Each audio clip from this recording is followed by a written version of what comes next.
He himself kept the Father's commandments, and he remained in his love. There can be no Christian love apart from righteousness. Loving is not compatible with sinning. The world's experience shows that love apart from God has become convoluted with sin. Our love for God is distracted or disrupted by our ability to sin. We can always give in to temptations, so we commit sin.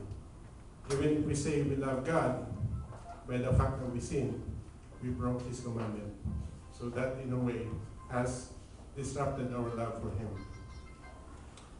Jesus was specific about how we are to love one another.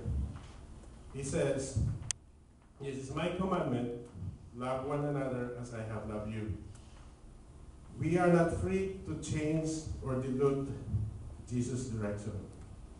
This is really what it is. We cannot say, oh, we can love a little bit of our neighbor, or just konti-konti lang, conditional. It really says, love one another as I have loved you. How did he love us? He died on the cross for our sins. And we die also for our neighbor? Difficult to answer. Okay? How does Jesus love? By self-sacrificial love. No one has greater love than this, to lay down one's life for one's friends. And that is what Jesus did. It is not just giving our time, imparting our wisdom, praying for others, but also for dying for others. But most are not called to actually die for others. It's not common for us to be called to die for another, no? How then do we translate our love into practical everyday terms? The answer is in John chapter 13, verses 1 to 5. This is the foot washing episode. Before the feast of Passover, Jesus knew that this hour had come to pass from this world to the Father. He loved his own in the world, and he loved them to the end. The devil had already induced Judas, son of Simon Iscariot, to hand him over. So during supper, fully aware that the Father had put everything into his power, that he had come from God and was returning to God, he rose from the supper and took off his outer garments. He took a towel and tied it around his waist. Then he poured water into a basin and began to wash his disciples' feet and dry them with a towel around his waist. So this really spells out service, being humble. I mean, Jesus himself washed the feet of his disciples. I mean, how can you imagine my boss to wash my feet? How can you imagine, how would you imagine probably the President of the U.S. To serve dinner for us all here? I mean, so this is the way, the example that Jesus gave us, to humble himself down to the level of his disciples. What Jesus did was most unusual, because it was the task of the youngest slave to wash the feet. So Peter objected, remember? Peter said that if you would wash my feet, then wash all of me. So he will be free of sin. Thus, dying on the cross was not only an example Jesus gave, he demonstrated Christian love as a service love.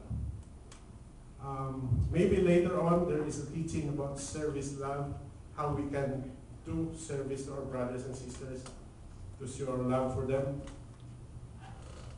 When he finished, Jesus told them to do likewise. If I, therefore, the master and teacher, have washed your feet, you ought to wash one another's feet also. I have given you a model to follow, so that as I have done for you, you should also do. So as always, he is repeating it. What I have done for you, you should also do to your brother. Later, he commanded them to love each other according to his example. He said, I give you a commandment. Love one another as I have loved you, so you also should love one another.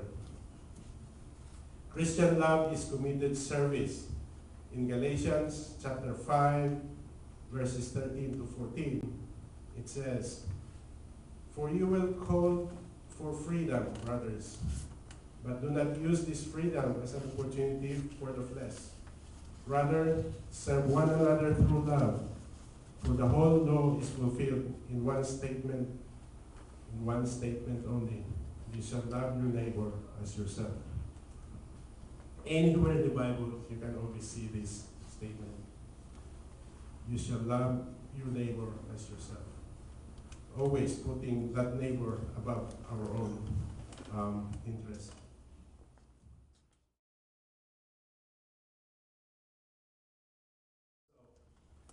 So what is Christian love?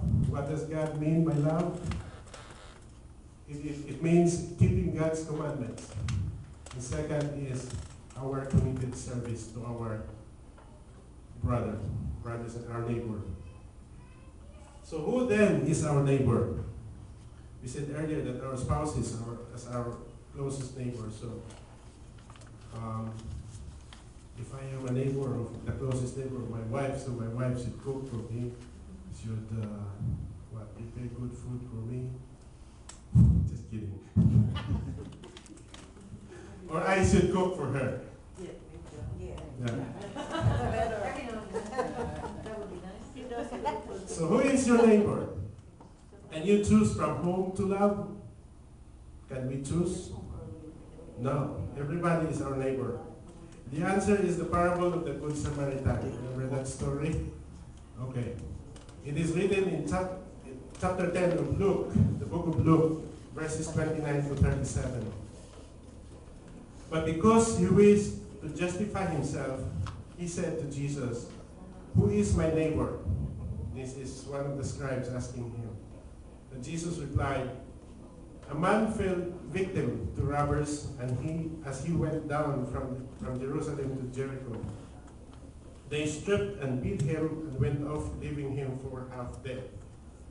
A priest happened to be going down the road, and when he saw him, he passed by on the opposite side. This is a priest. The second is a Levite, came to the place, and when he saw him, he passed by on the opposite side. But the third one was a Samaritan traveler, who came upon him, was moved with compassion at the sight. He approached the victim, poured oil and wine over his wounds and bandaged them. Then he lifted him up in his own animal, took him to an inn, and cared for him. The next day, he took out 2 silver coins and gave them to the innkeeper with the instruction, Take care of him. If you spend more than what I have given you, I shall repay you on my way back. Which of these three, in your opinion, was the neighbor to the robber's victim? He answered, the one who treated him with mercy. So Jesus said to him, Go and do likewise. This is really the perfect example of how to love our neighbor. And if we ask ourselves today, can we do the same? We cannot really be sure. But with his guidance and leading, I'm sure we will be doing the right thing to do.